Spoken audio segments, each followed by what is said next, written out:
ત્યાં ગિરિરાજી ઉપર ગિરિકંદરા, દ્વાદશ કુંજ, એ મારા ગિરિરાજ બાવા ઉપર જાઓ ત્યાં એમના રોમાંચ ખડા થઈ જાય. મારા માટે ઝરણા, મારા માટે બધો મેવો, મારા માટે થઈને કોમળતા, મારી ગાયો માટે થઈને ઘાસ. આ બધું મૂકીને આવ્યો છું ઉદ્ધવ. વ્રજ મોહે બિસરત નાહી, વ્રજ કે બિરહે લોગ બેચારે, ठगे से रह गए.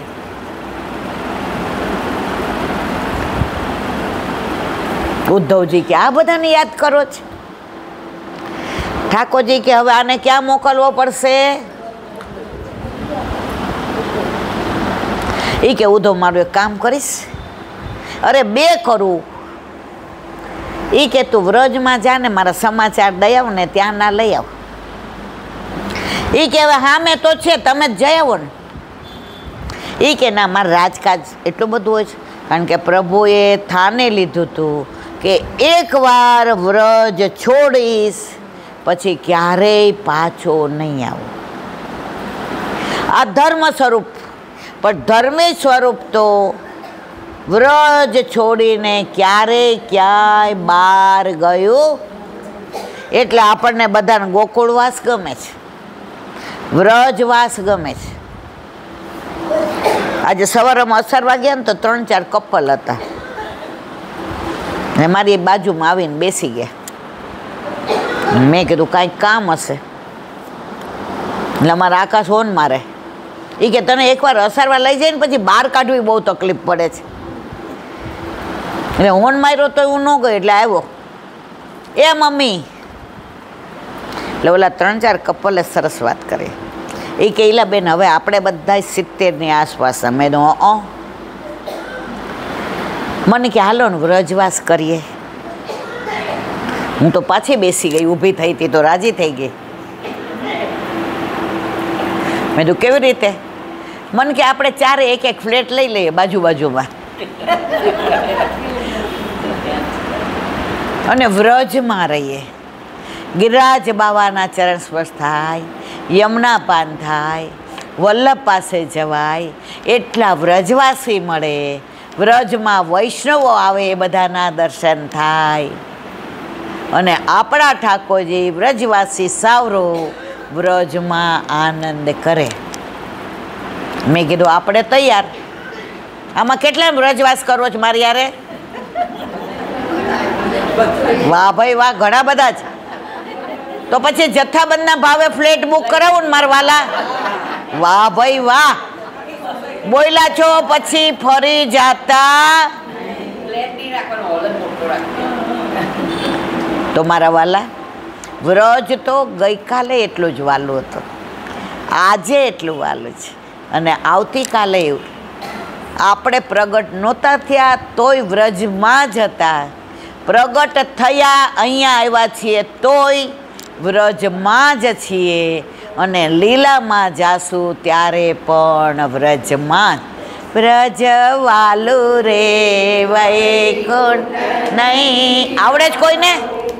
વ્રજ વાલું રે વૈકુંઠ નહીં આવું, ત્યાં કાન કુંવર હું ક્યાંથી લાવું, ત્યાં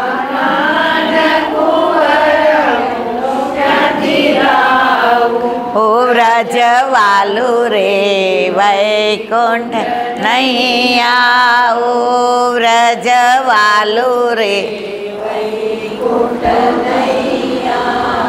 એટલે ઉદ્ધવજીને ઠાકોરજીએ કહ્યું. આ યોગીની એકાદશીનું અનુસંધાન છે, સાંભળવું છે ને વિસ્તૃત. ઉદ્ધવ, તું જાઈશ વ્રજમાં મારો સંદેશો લઈને, તમે જ જઈ આવો ને. ઠાકોરજી કે ના, મારે રાજકાજ બહુ હોય છે. હા આપ કહો છો તો જઈ આવો. હવે દૂર ક્યાં છે ગોકુળ? આ ગયો ને આ આવ્યો. સવાર જઈને બપોરે પાછો. ઠાકોરજી કે એકવાર જા, તારું જ્ઞાન બધુંય નીકળી જશે, ઊંધો સુધો હો જાય. જ્ઞાનનો ઢંઢેરો પીટતો હોય ને, ઢોલમાંથી હવા નીકળી ગઈ. એટલે ઉદ્ધવજીને કહ્યું, એ કે તૈયાર થઈ નાખ, મારા વસ્ત્ર, મારા આભૂષણ, મારા શ્રૃંગાર. એ કે કા મારા નહીં હાલે? ઉદ્ધવ,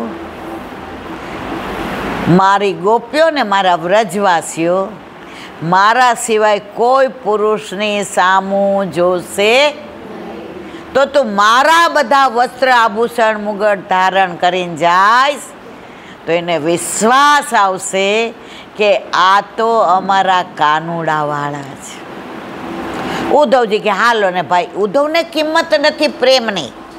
ઉદ્ધવ શું છે? જ્ઞાની છે. જ્ઞાની હોય ને એને બધું આમ, મને કેટલું બધું જ્ઞાન છે, હું કેટલા પુસ્તકો વાંચું છું, મારી પાસે કેટલી ડિગ્રીઓ છે, મારા જેટલું કોઈને ના આવડે. અને ભક્ત છે ને એ ભાવના વાળો હોય, એ ભાવ વાળો હોય. એક લૌકિક ભજન છે, તમે ભાવે ભજી લો ઘનશ્યામ જીવન થોડું રહ્યું, તમે ભાવે ભજી લો ઘનશ્યામ જીવન થોડું રહ્યું. કેવું સરસ ગાય છે. જીવન થોડું રહ્યું ખબર છે, છતાં પણ આપણે જીવીએ છીએ એવી રીતે જાણે બધાય અમરપટ્ટો. એમાં હું બાકાત નથી, પેલો નંબર મારો. તો ઉદ્ધવજીને રથ મારો લઈ જા, તારો રથ હશે તો ગોકુળમાં આવવા દેશે. એક જે પુસ્તક બહાર પડ્યું છે, નિસદિન બરસત નૈન હમારે, એની અંદર આ બધું વર્ણન છે. એટલે વાંચેલું જ કહું છું. એમને ભાવ સરસ કર્યો છે વ્યક્ત. બીજા 2-3 પુસ્તક છે, ઉદ્ધવ વ્રજ મોહે બિસરત નાહી. હમણાં એક વાંચ્યું, નામ યાદ આવે એટલે કહું. એમાં આ ભાવના બહુ સરસ લખી છે. લંબાણથી નહીં કહું, ટૂંકમાં કહીશ, પણ સાંભળવા જેવું છે કે હૃદયનો પ્રભુનો ભાવ તો જુઓ તમે. તૈયાર થઈને આવી ગયા ઉદ્ધવજી. ઠાકોરજી રથમાં બેઠા. ઠાકોરજી ઉઘાડા ચરણે નીચે આવ્યા. નહીં તો દ્વારકા, અરે મથુરામાં તો મોજડી પહેરતા હતા, હીરા મોતીનો માણેકનો મુગટ, જરકસી જામા. ત્યાં તો ભાઈ એ મથુરાધીશ હતા. ઉઘાડા ચરણે એ ઉદ્ધવ, તું ગોકુળ જઈશ તો નંદ બાવન ડેલીએ તને કેવી રીતે પહોંચીશ, કોને પૂછીશ? હવે એ ચિંતા કરો, મને પૂછી જોઈશ, પહોંચી જઈશ અને બપોરે જ પાછો આવી જઈશ. ના, સાંભળ ઉદ્ધવ, હું તને ઓળખાણ આપું. ઉદ્ધવ, હું નીકળો ને જ્યારથી ને ગોકુળથી અને મથુરા આવ્યો ને ત્યારથી મારા યશોદા મૈયાની આંખમાંથી અશ્રુની ધારા જાય છે અને એની નીક પાદર સુધી આવે છે. અને તું રથ લઈને પાદરમાં જાઈશ અને નીક છે મારા યશોદા મૈયાના અશ્રુની. બધા એમ કે છે અશ્રુ ખારા હોય, પણ આ મારા યશોદામાનો મારા તરફનો વાત્સલ્ય ભાવ છે ને, એટલે આ આંસુ મીઠા હશે. ઉદ્ધવ, તું નીકે નીકે જાજે, એટલે સીધો તારે કોઈને પૂછવું નહીં પડે.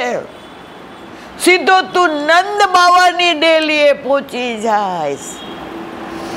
ઉદ્ધવ, ત્યારે મારા નંદ બાવા શું કરતા હશે ખબર તને? મારી આંગળી લઈને મને ચાલતા શીખવાડતા હતા ને, ત્યારે અંદરથી બોલાવીને કહેતા, ચલ લાલા આંગળી પકડ. ઉધો હજી સવારમાં મારા નંદ બાવા આંગળી આમ કરીને મને બોલાવતા હશે. મારા નંદ બાવાની આંગળી થાકી ગઈ હશે. હું તો આમ કરી દેજો તું. ઉધો મારા યશોદા મૈયા તો હું નીકળો લે. રોજ સવારે વલોવે મંથન કરે ને નવનીત માખણ તાજું ઉતારે, અને હું જાગતો ન હોઉં ને મને જગાવીને વાલ કરે, પૂચકારે, ગોદમાં લે, પોતાના પલ્લુતીને મારું મુખાર વીંધેલું છે ઉધો, અને હાથમાં કટોરી લઈને આવે માખણની, અને મને પથારીમાંથી સૈયા મંદિરમાંથી ઉઠું ને એ પેલા આંગળીથી આમ માખણ કરીને મારા મુખમાં દે, અને પછી હું જાગું. ઉધો મારા યશોદા મૈયા હાથમાં કટોરી લઈને આંગળીમાં માખણ લઈને ઊભા હશે કે હમણાં મારો લાલો આવશે. ઉધો મારા યશોદા મૈયાનો હાથ દુખી ગયો હશે હો, તો એ હાથને નીચો રાખશે. ઉધો મારી ગૈયા ને બછરા, હું નીકળો ને ત્યારના મોઢામાં ઘાસ નહીં નાખ્યું હોય, ઘાસના ઢગલા થઈ ગયા હશે, અને બછરાની પાસે આચર ગાયો રાખતી હશે ને તો આચરથી ને મુખ ફેરવીને ઊભા હશે કે હમણાં ઠાકોરજી જાગશે, અને આ દૂધની શેર મોઢામાં નાખશે, પછી અમે આ આંચળ મોઢામાં નાખશું. ઉધો આ બચ્ચાને પેલા આંચળ મોઢામાં દેજે હો. અને ગાયો ઘાસ નહીં ખાતી હોય, ઢગલો થઈ ગયો હશે, એ ઢગલામાંથી થોડું ઘાસ ગાયને ખવડાવજે. ઉધો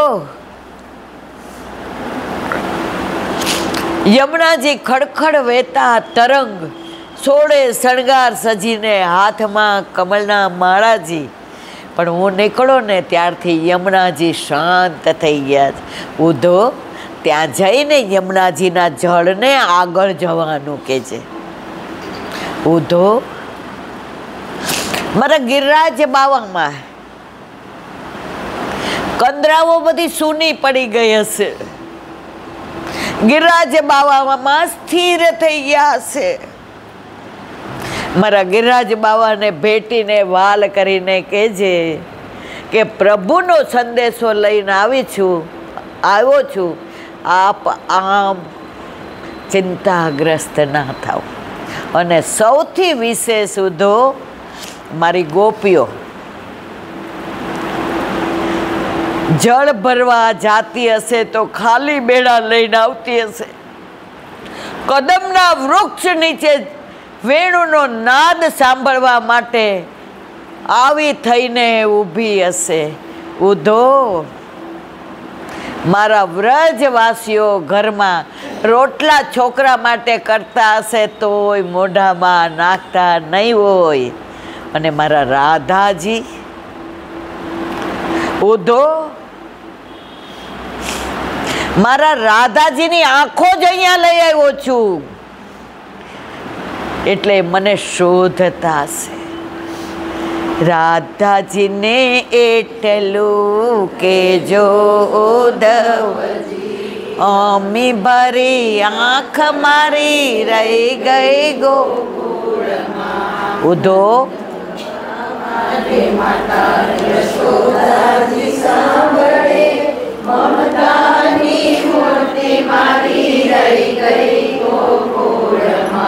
ઉધો તું ગોકુળ પહોંચે ને તો બધા તને એનો કનવા સમજી અને દોડતા આવશે.